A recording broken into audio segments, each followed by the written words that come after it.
8 states in the U.S. have made dual agency illegal. That's where a real estate agent represents both the seller and the buyer in the sale of a property.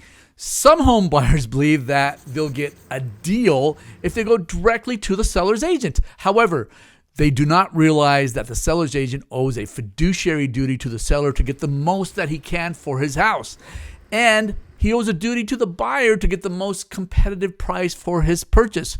So the two competing interests of the buyer and the seller could be in conflict because it's incredibly difficult to do both. So you can see that some buyers are misinformed if they believe that they're going to get some really incredible deal if they go directly to the seller's agent. Instead, they may have gotten a better deal if they had a separate buyer's agent representing their interests.